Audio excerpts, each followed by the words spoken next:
I'd heard about this Twins fantasy camp where you could go down and play as a major league ball player for a week. Okay. Okay, and so I told Deborah, I says, I think I should do this, because it could be good. So I said, I went down to the camp and met some guys. One morning for breakfast, I was sitting there having breakfast with Mudcat Grant, Earl Batty, and Rich Rollins. It's like three guys from the '65 World Series, and we're having breakfast together. So, can't believe it. And so a couple days went by, and every day I called Deborah and told her, what's going on. And I said, I had said we're going to do this, and it's a once in a lifetime experience. A couple days later, I called her up and I said, "Can this be a twice in a lifetime experience?"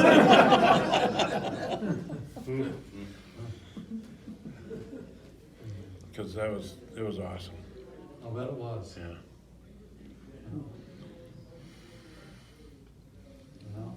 Great Yeah, I stories. got one of your baseball cards. Yeah. Yeah. I don't know how many other people got them, but it's kind of funny, So I sent a picture of it to remind him that he Yeah. was still around. Yeah. Well, and then there was the time that they had me down to the dome, and I got up in the seventh inning, at the seventh inning stretch, and I sang "Take Me Out to the Ball Game" over this PA system. You did? Yeah. I was there at that one. Yeah. That's the one that we went to. Yeah. We went up and sang it, and then after that, then you took us up there. Yeah. Yeah. Yeah, Did you sing it better than Harry Carey? he was great. I think so. Good. Yeah, and right after that, Wally came over and he says, "Can I get a picture with you?" Wally the beer man. Okay. Yeah, so I got that, still have that picture. Yeah, That was something. yeah, Cool. Pretty special. that is good. Yeah. Oh, there. Remember that? Yeah, so, yeah, this picture here, during the pandemic when when nobody could go to the During games, COVID? they advertised that you could send a picture and that they would blow that picture up and put you in a seat in the stadium. Oh, yeah. Okay, Yeah. so I was there with this picture in the stadium, about the fourth row up behind the first base dugout for the whole season. And then when the season was over, you could go and pick up your That's yeah, great. yeah. That was the best present you ever bought him. So that was pretty neat. And then so they had published a picture of it on their website, on the Twins website. There was a picture of everybody in the seats, and I found the one with me in it. I copied it. I sent it to Blyleven, and he says, "What do you do with this?" I said, "Circle me, Bert."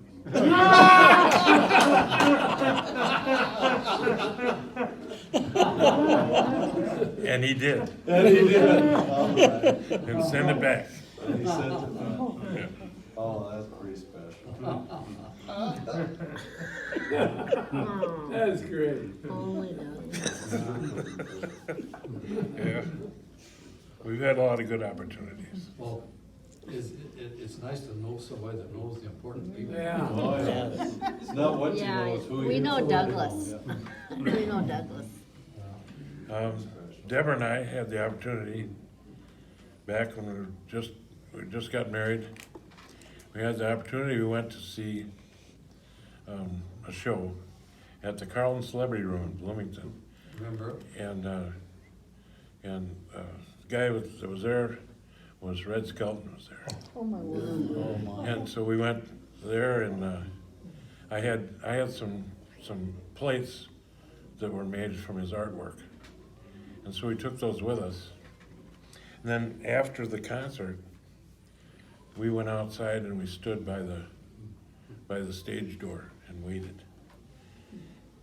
And so Red came out, and because his limousine was there, he was getting ready to go. He came out, he saw us there with the plates. He says, "Come in here."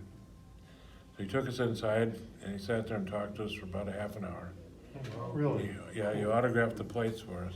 You gotta be He gave me his address and told me that any time that I, if I had something I wanted signed, to go ahead and send it to him. He'd sign it, send it back. And because he was a Mason, Yeah. and we kind of had a friendship back and forth. And then we saw him again another time at the University of Minnesota. We went there, and I had another plate. And so we waited outside the stage door, and a guy came out and he says, "Red's not gonna sign anything. He's gotta go. He's not gonna be available to anybody." So people were leaving. No, we don't leave. Not Doug. We're not leaving. So we're standing there, and we're holding this plate. Red comes out, and he walks right over to us. He says, "You guys, I'll stop for you," and signed the plate. And so that was pretty cool. Isn't that something? For sure. Yeah, he's the one that got Jamie Farr into the show business. Yeah. So Deb, were you ever, Doug, come on, no, no. And he said, no, it'll be okay. Did you ever try and? Always. Always. But he pulls it off. Yeah. Deborah's really good, because she puts up with a lot. She One time she sent me down to Super America here in town to get a loaf of bread. And I went down to the Super America, and the car lot was right there. And there was a car right there. Look, there's a car. And so I thought, that is a nice car. And I said, Deborah will like that. So I went over and bought the car and took it home. With the And I bread. said, You got the bread, huh? there was no bread. There was a car. So, Deb, how was the car? Was it? I don't even remember. I remember him doing it though. Oh. And you should write a book too. Yeah. The other side. The craziness. Either living with Doug or putting up with Doug. Putting It's up. up to you. Craziness, yeah. full size. Living with is good.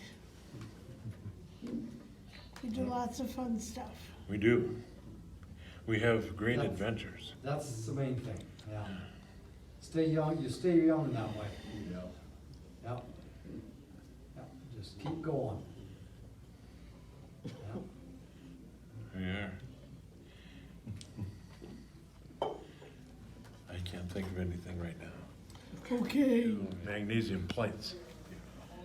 And from the magnesium plates, I made a matrix mold. And then from the matrix mold, you vulcanize the rubber into the mold.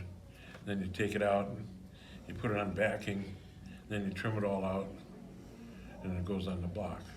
And you're good to go. How many different stamps did you have? A little over 1,500 A little over 1,500. different designs. Different designs, different sayings and Yeah, whatever. we had artists that did work for us, but a lot of people were doing, like royalties and stuff like that. And I got these artists, and I said I need some artwork. I said, but I don't want to buy it. I want to buy it. I want to own it. I said, if you give me artwork, I pay you. It's mine. And so we did it that way, so that we owned all the artwork, and we had all the copyright on all that artwork.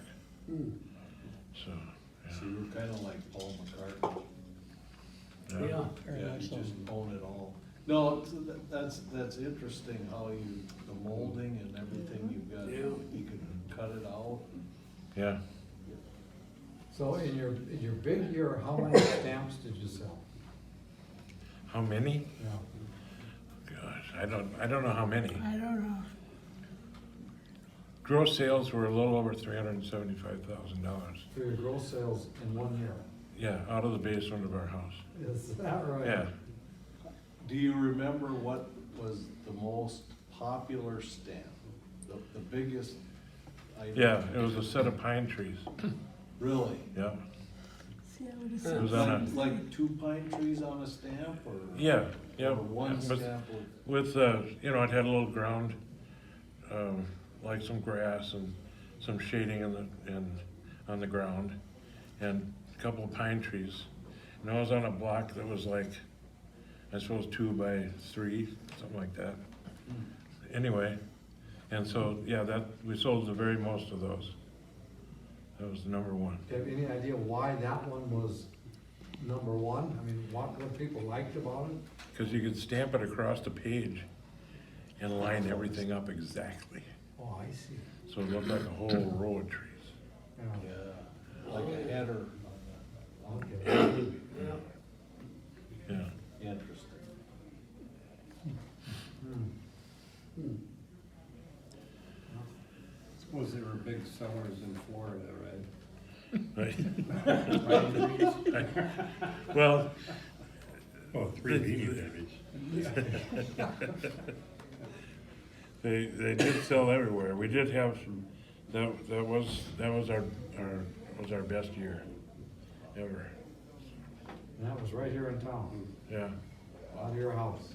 yeah, Well, you guys built that addition on the back right, to fit all this into. yeah. It Yeah, was Ernie and Douglas. Ernie and I built that. Ah, Yeah, and we learned that Didn't there's only 2 matter. times that you should shingle your house. Oh, The first time is, When you have to shovel the snow off, yep, and the second time is, when it's about 98. yeah, And the PS to that is don't use black shingles. don't use black shingles. yeah, Ernie and I shingled in both conditions. 30 below and 100 above. But we didn't drink a lot of What lemonade. the hell in is the matter with them? Yeah, That yeah. was good.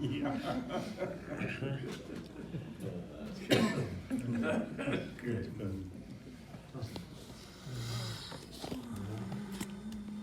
So what is James doing now? James works for a company developing software for security systems. And the company he works with, I believe, has government and military contracts. But he can't tell me. Yeah, shh. Well, he could Don't tell be me. saying it. So they're listening to us right now. He said, Through our phone. I could tell you, but I gotta kill you. Wait a minute, I don't really wanna know. Yeah. But no, so he's doing that, and he's doing really well with his work, and he works from home, so he's home, and Where's he living now? he's in Colorado Springs. Okay. He lives upstairs. We live downstairs. With What we a did- wife and 2 kids. Right. So James has his wife Rebecca and 2 daughters. Minara, that's 4, and Magdalena is 7. Good. And last fall, we got together and bought a 3-story house, and we all moved in there. And the kids are on the 3rd floor, and we're on the 1st floor. And the 2nd floor is common space, we share that all together. And so we decided to put together a multi-generational home. And it's really good. It's worked out well. Oh, yeah, yeah. Too bad you guys don't get along. So, yeah, so it's, so that's where we're at right now. Isn't that great? Yeah. Yeah, there's, when the granddaughters come and tell you goodnight every night, it's wonderful. Yeah. Yes. Yeah. Huh. They can, if you can transfer a little bit of knowledge to them, that's pretty special, Yeah, Yeah. yeah. all of what you've seen. Yeah, is that right? You should have started a book about 40 years ago. Yeah. Maybe he has it. You might have. That would be a bestseller. Hey, He didn't even talk about his picking up the junk business. Yeah, yeah. yeah, that's, You name it, you've done it. that's right. Yeah. Garage sales, Garage sales. I think that's when I'll remember is Kathy and I had a 12-year-old foster dog for, I guess about a year. And Douglas had stopped over there and we used to do a lot of garage sailing together on weekends and whatnot. And foster daughter was there with us and Douglas and Deb stopped and Douglas says, "So you wanna go sailing tomorrow?" And Kathy and I says, "Well, sure." She asked Adrian, right? Asked her if she wanted to go sailing, and her eyes lit up. Yeah, sounds good, sounds good. When we went to go the next morning, she couldn't figure out where the water was.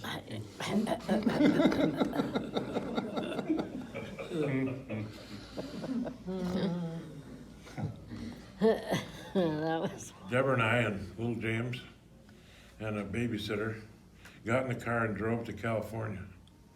And we started out in Sacramento. And we started calling on stores and showing them what we had.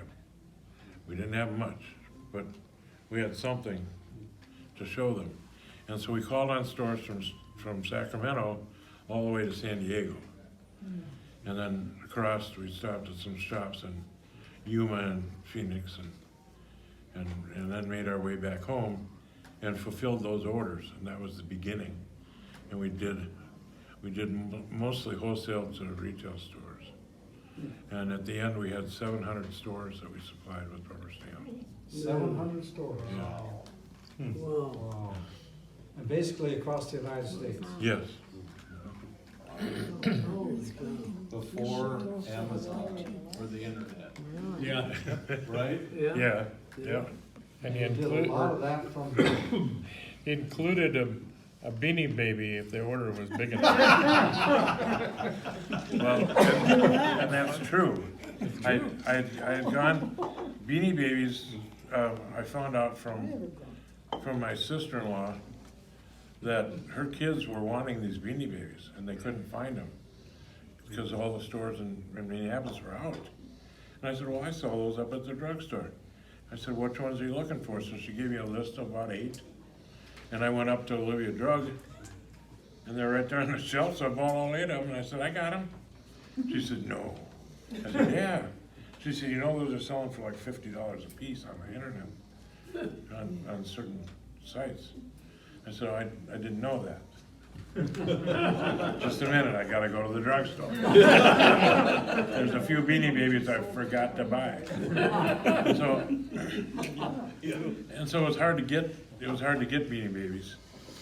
Because people would line up, they'd stand out overnight, they knew when they were coming. And so it was like the fall of '97. And I had remembered that there was a store at Valley Fair that sold Beanie Babies. And so I had a plan. The Beanie Babies had been sitting in that store all winter long with nobody to buy them. So James and I went, and we were first in line at Valley Fair when they opened.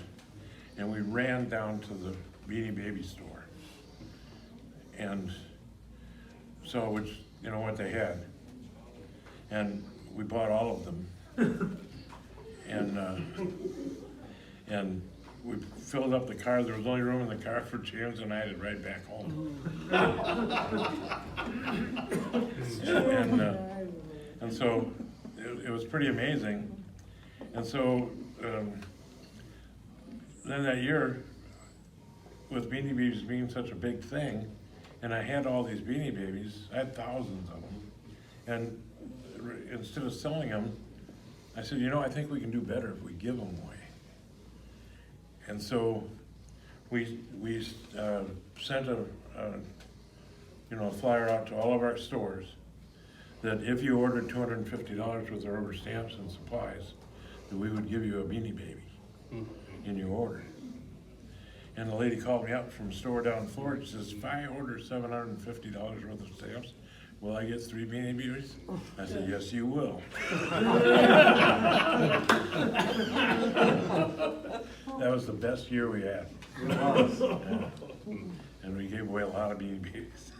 Leave the district, and I was looking to move to a different district, and after that time, because it was like a 98% population of Native Americans, and I thought, let's just see what is different, because I only had a few more years to retire. So we had always take kids that had perfect attendance or near perfect attendance to Valley Fair. And so I would do that, and it increased our regular attendance considerably when we do that. And so we brought them down, and we had set up in the park, and so I'd go up and buy groceries to bring back, so we had a big picnic for all those kids too. So Joanne and I, my wife and I, were kind of walking around, and it was a time when Beanie Babies were a big deal. And we were looking for 1 or 2 Beanie Babies. And so we come around the corner, and here's this guy coming around the other corner, and he's looking for Beanie Babies, and we're looking for the same one. And so I talked to this guy, and he was friendly and everything. So we went on about our business. We got our Beanie Babies, and we left. Well, I had applied for the school district in Bold. And I came down, and we had a pre-meeting, and guess who was sitting at the table at the pre-meeting but Doug Ryder? And I thought, here's this guy, we're both looking for Beanie Babies. Thought, God, I never should have tripped him when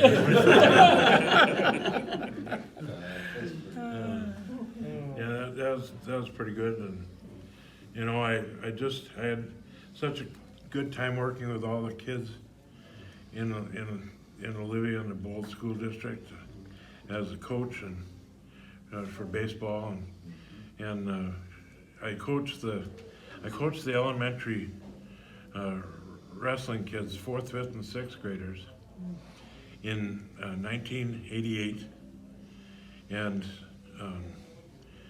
on the day that James was born, they went to Mankato and wrestled and won the state championship for Olivia wrestling.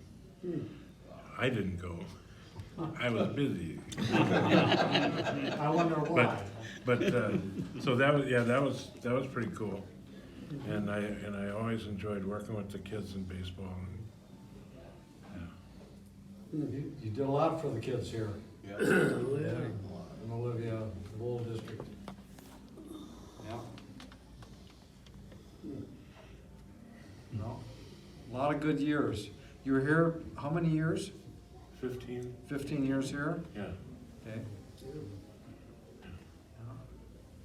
So when did you move to Colorado? 2001. 2001, okay. After the, What brought you to Olivia initially? well, when we had just gotten married, and we were living out in California in the Riverside area, and we had discovered rubber stamps. And so we decided we were gonna have a rubber stamp business, and we started this rubber stamp business in California. And so we're there for about 8 months, and then we decided that it was time to come back to Minnesota, and Deborah wanted a chance to come and live by her sister, and her sister was living in Danube. And so we found a place here in Olivia, and we moved here. And then her sister moved to Redwood Falls. But that, and so it was just a good place to be.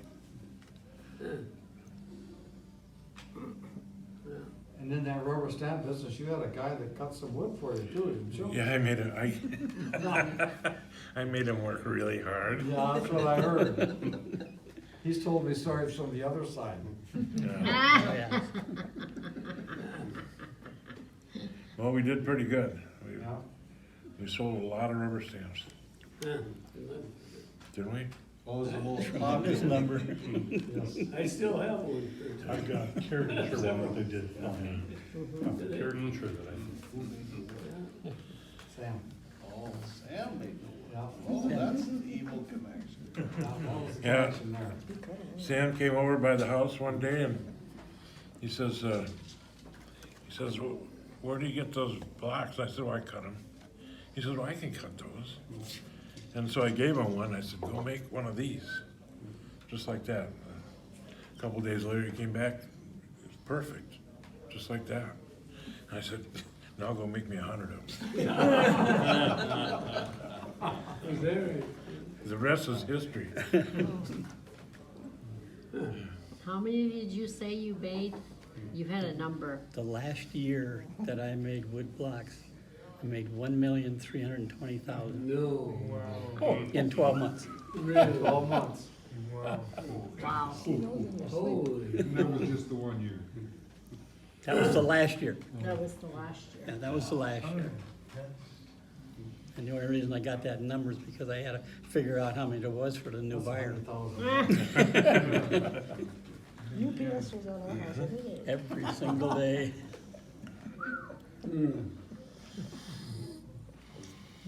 What'd you do in your spare time?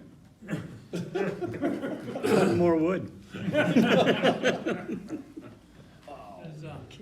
I was gonna take James to the ballgame, and he says, you and Robert should come with us or something. So we either met in the cities, I don't know if I got the story, I wanna give it to you straight as it was. So we picked up, James in the cities was, for some reason, I think, he was down there for something else. And so we go over there, we're going to the game, and I was totally oblivious to what he was about to pull off. And the next thing, he says, "Here, come on over here. I gotta knock on this door here." He's knocking on the door, and the Twins, it's where Blylevelin sits up in the box field. And all of a sudden the door opens, and all of a sudden his hand comes out and shakes his hand. And he says, then he waves us up in there. So we go up in this box, and we get to see Bert, who I'd never met in my life, you know.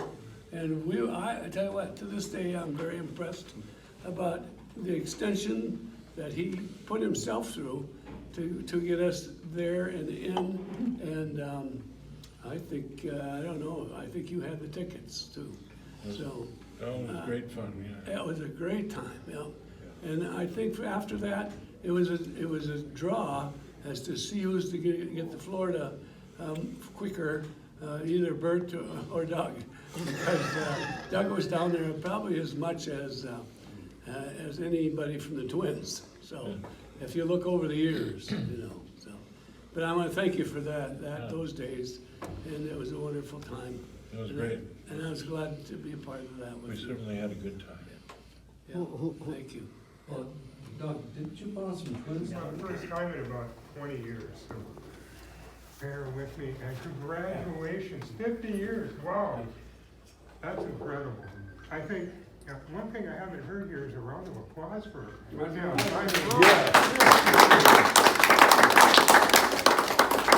So, 50 years ago, 1973, my grade school math serves me right. Way to go. Yeah, so during that time, you were taking your entered apprentice, fellow craft, and master mason proficiency exam, right? Yes. So better part of 3/4 of a year, I don't know how long it took you, 6 weeks. 6 weeks for all three. Yeah. Wow, okay, that kind of goes my whole speech. And there were no books, Oh, yeah, there were no ciphers? ciphers. So you hit the books. So just in case you missed the big news and all the events that were going on at that time, so you probably weren't going to the movies that often. The main movies at that time were The Sting, Live and Let Die, and of course the one that you probably really wanted to watch, but were too busy studying your manual or listening to your mentor teach you the proficiency exam was The Exorcist, but we won't go there. You were missing out on some great sport activity, one which I'll keep till the end, but you were probably able to watch that one, and that was the World Series and the Oakland A's winning that, the New York Knicks beating the Lakers. When we get into television, you were probably missing the Waltons, especially the good part of the night where they say goodnight, Jim Bob, goodnight. And, you know, Grandpa and all that. So you probably had that memorized by that time anyways, after several years. MASH was on, I believe its second season. You were missing all these good TV shows. But I think what you got to see when this was all said and done were probably the rewinds of the Watergate tape, Watergate trial, which was a big event that year. And Secretariat, unfortunately, the Belmont and the Kentucky Derby was during that 6 weeks that you were studying, you probably got to miss Secretariat winning the Triple Crown. So I feel for you there, that was a big event. Other than that, you got done in time to watch the Vikings lose in the Super Bowl that fall. Where's the Was that the news? fourth one? Yeah, so. Still hoping. Yeah. Anyways, you had some great accomplishments over your years. I'd like to read them, even though this list was given to me. The thing is, you chose the right thing to do during that 6 weeks that you talk of, rather than watching all those TV shows that you missed, movies that you could have went to, the sporting events. You became a Mason. You chose to better your life and to continue on, from what I see here, better the lives of others as you went through your Messiah journey. And I'm proud of you for doing that. So, according to this, the past 20 years in Colorado, you were chaptered out of Colorado Springs chapter DMOA 5 years from 2003 to 2008. Advisor of the Year, Colorado DMOA 2006.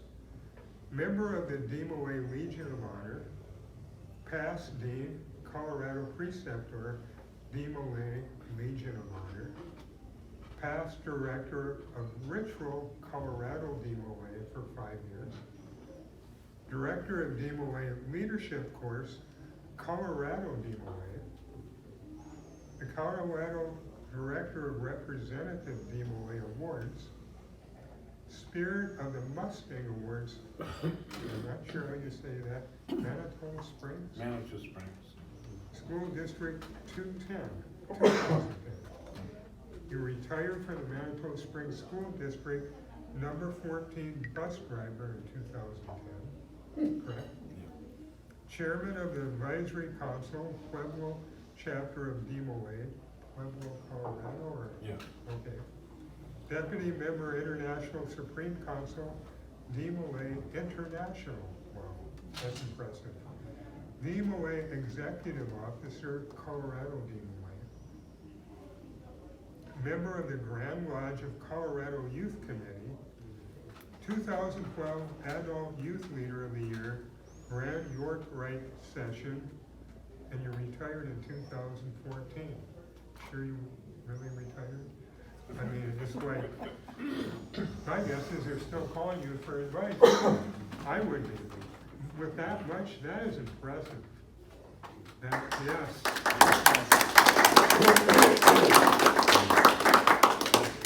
Yeah, it was pretty awesome to be able to have the opportunity to do all that. And many of the boys that are now men that we worked with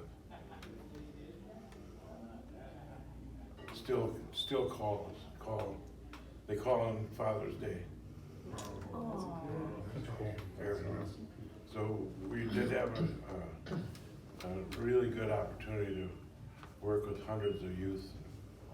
And I had the opportunity to travel with DMOA, and we traveled all over the country for DMOA International.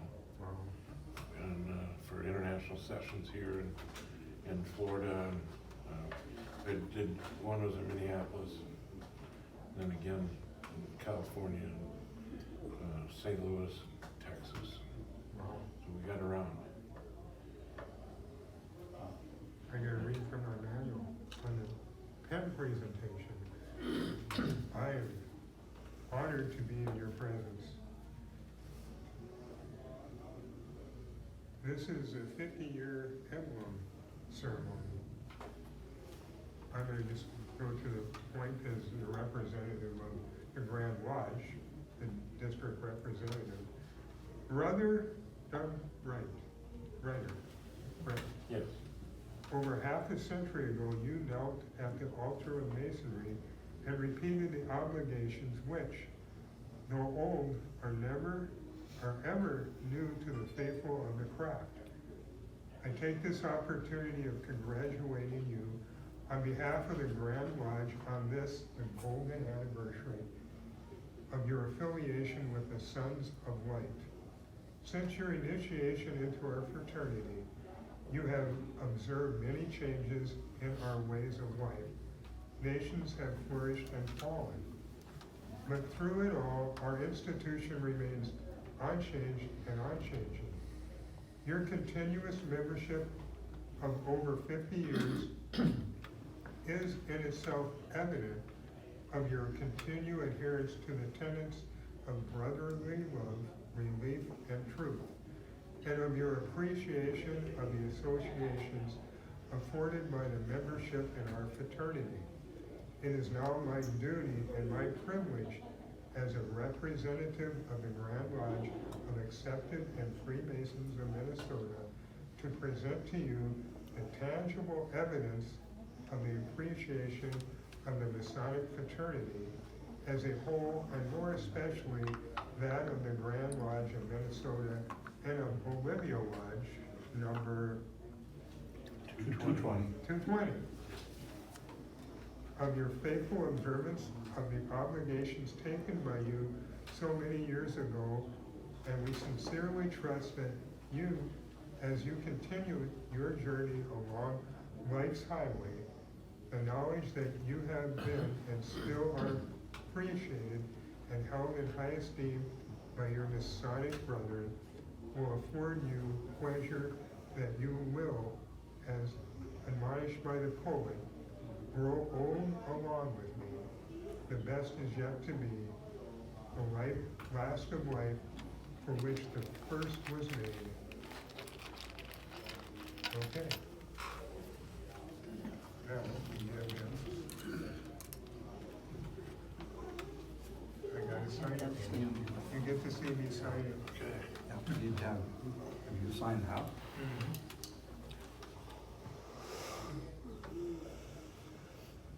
Doug's certificate states that June 15th of 1973, he was made a Master Mason. So 5 days ago, he wasn't a 50-year member, but tonight he is.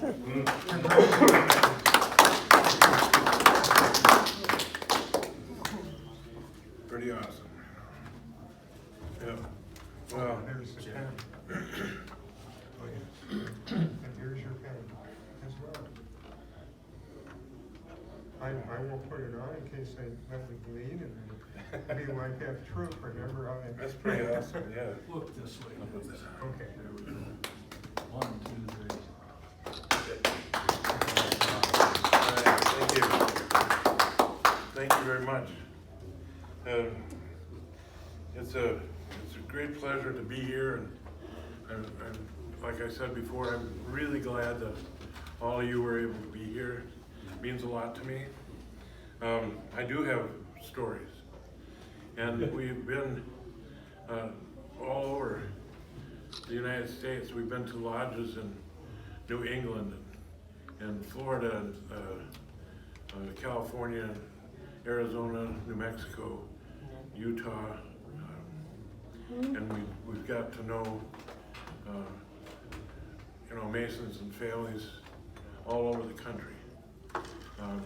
And it's just amazing that how this brotherhood has been such a blessing for us. And so we really enjoyed the journey and being able to do the things we could. One thing I'll share with you, when our son James, and I think most of you know who James is, and so when we left here, James was 14, and after he had been the state master counselor for Colorado DeMolay, he was old enough to join the lodge in Colorado Springs. So I went and I got a plural membership at Colorado Springs Lodge number 76. And then I was able to be the first line signer on his petition for masonry. And so I did get to be there and raise him a master mason and give him the word. And it was absolutely unbelievable to be able to do that. It was just, it was so awesome. And one little thing was that then we were sitting in lodge together, and the master came up and asked me if I would take the Tyler's position that night, because the Tyler was unable to be there. I said yes, I would. And so I went and I took the Tyler's position, and when all was done, and we got done with the meeting, and James said to me, if there was another boy, one of the DeMolay boys, who was also a master mason, was sitting there with us too. And he said, Dad, he said, you cost me a beer. I said, what do you mean? He said, well, I bet Danny here that you wouldn't know the part.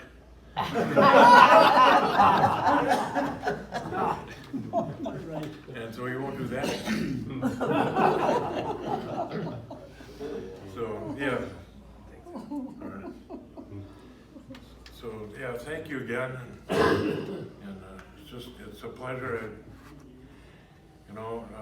We talk a lot, and I don't get to talk to everybody, but I spent about the last 6-8 months talking with Bob about this 50-year pin, and it's just awesome to do that.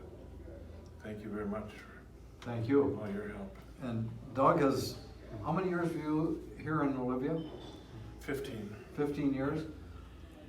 But Doug joined our lodge in 1993, so for 30 years he's been a member of Olivia Lodge 220. Paid our dues for 15 years when he's been living in Colorado. And so we really appreciate his support of our lodge, for the last 15 years.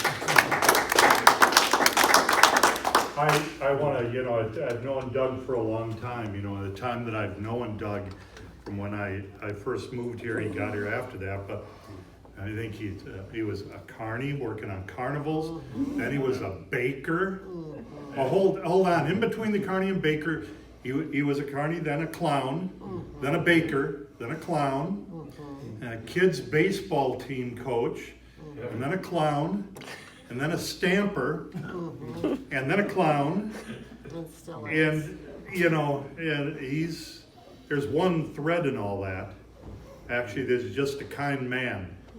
Doug is a very kind man, and Deb is too. They're not a kind man, Deb, but you're a kind couple. You're a kind woman, and you guys have been kind. You were kind to me. I remember back then, and you're good people, and it's good to see you back here. Thank you. Thank you, Chuck. Doug was quite involved for a couple of years with the Twins organization. Oh, a friend of Bert Blyleven's too. Yeah, personal friends. Yeah. And Doug did a lot of work with. Bert couldn't be here tonight. He's on a cruise. Yeah. Okay. Minor league baseball team, worked with them on Colorado, you did? Yeah. And, Yes. yeah, Yeah, I spent 2 seasons with the Colorado Springs Sky Sox, working with the AAA team for the Rockies there in Colorado Springs. I was the corporate picnic manager and chef. I put on all the corporate picnics at the ballpark. And it was for groups of 30 to 600. So, yeah, I made some chicken. And I never did hear if you ever got to run the Oscar Mayer Wienermobile. We didn't get to do that. But we did have an opportunity that I could take our granddaughters up to see the Wienermobile in Colorado Springs one time.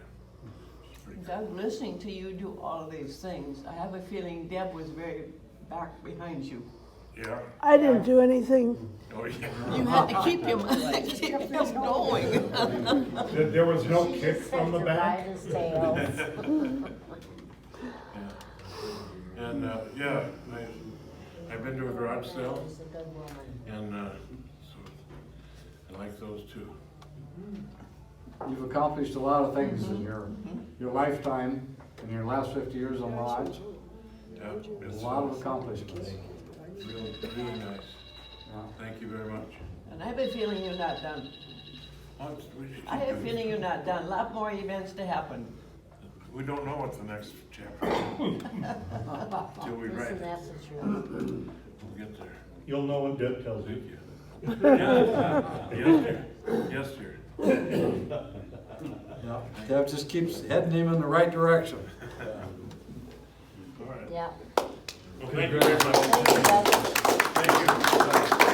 Impressive to be in your presence. And to have you there when I was raised.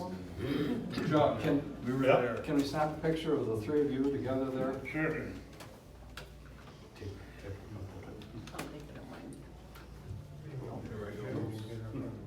wanna see this? Stand up and get it. Yeah, we do. Yeah. There you go. There you go.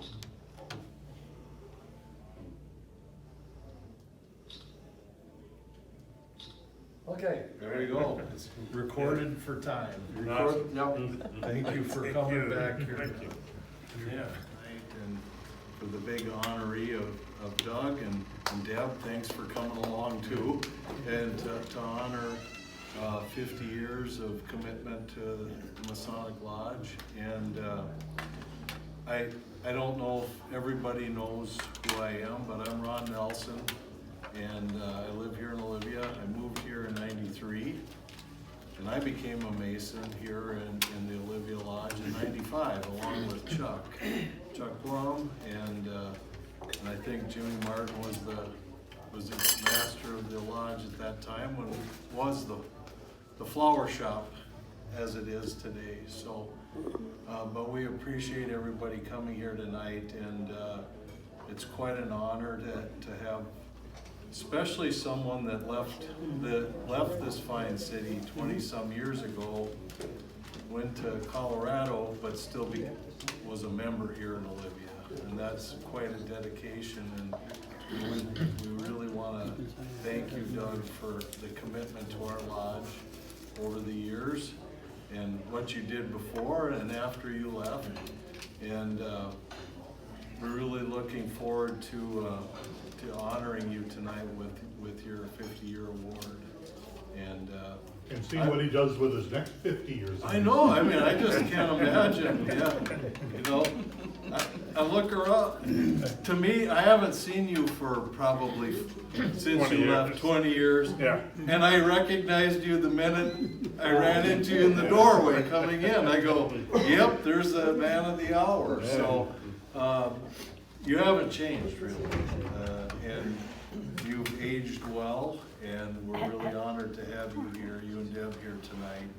And I want to say thank you to Bob Porath for all the details he does for this lodge, and making sure we go through who's up for 50 years and he keeps me in line, because God knows I would fall off the path, so he's been good to keep us here. But we're really looking forward tonight to honoring you, Doug, and for quite an honor.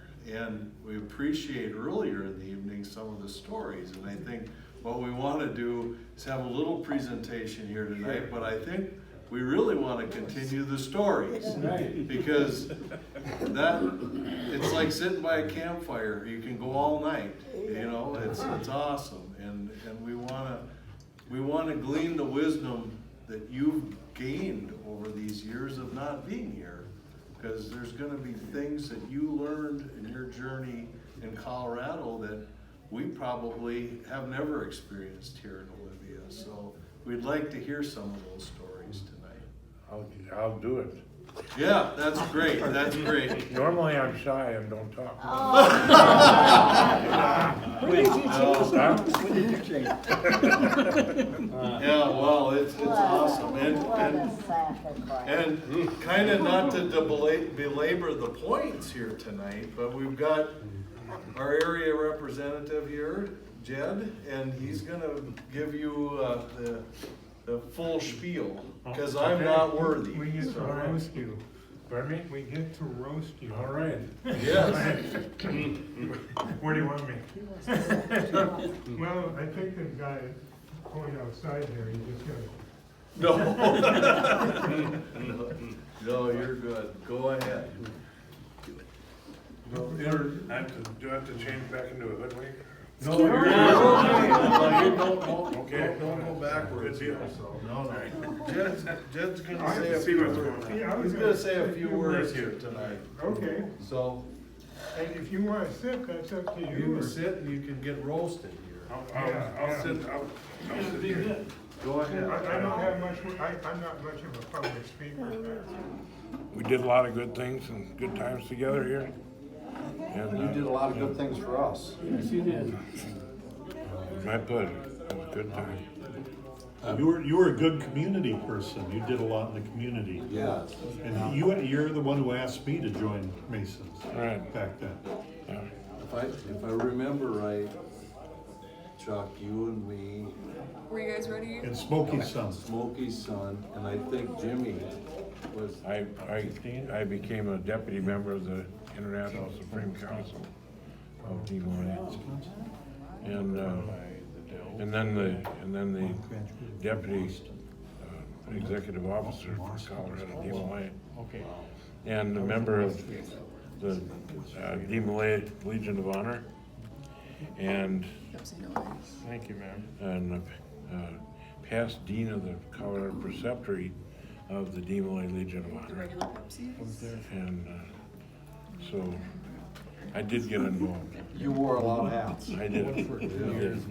Deborah did just as much there as I did, maybe a little more. Here's that And Cornell for you. a couple of times, one year I was the advisor of the year, another time from the Got a Pepsi, or, sorry, Diet York Pepsi. Rite. Diet Pepsi? Douglas. Yeah, thank you. The York Rite recognized Deborah and myself as the advisors of the year for Des Moines. Right, and that line So is. that was pretty cool. And The Des Moines still active and going good out there? yeah, Okay. And we President retired Press, do you want that too, or in- just Corbell in Spring? 2014. When in 2014 hit, we retired from everything. I know. So, Yeah. yeah. And I retired in 2010 from the Manitou Springs School District, where I was the only full-time bus driver. And I took care of all the special needs children there Okay. in the district. And it was pretty awesome. I'll bet it is. And then, so we've just been, trying to travel around and do some things. And yeah, it was pretty good because I had first become an advisor for Des Moines in 1974, in July of 1974. And So after my 40 years were up, I retired. What year did you move out there? In 2001, Oh, yeah. yeah, yeah. So, coming up 22 years I've been there. It's been good. I like it, yeah. Wonderful. I didn't see you sneak in. I kind of was a little late to get behind once in a while in the heat. Just a minute. I'm coming over there. No, that's all right. Let me go over there. I probably need the exercise. Oh, she was stubborn. You know A wee bit. You too. We're glad you're here. Yeah, Thanks for I coming. wouldn't have missed it. My wife wanted to come too, but she's on her way to the cities and she's about by Plato or someplace now. Anyway, I told her last time she saw you, Yeah, I think you stopped at our house on the way back, yeah, probably. yeah, yeah. But anyway, you're looking Yeah. good. All right, Yeah, you too. yeah. I'm glad you're here. Thank you.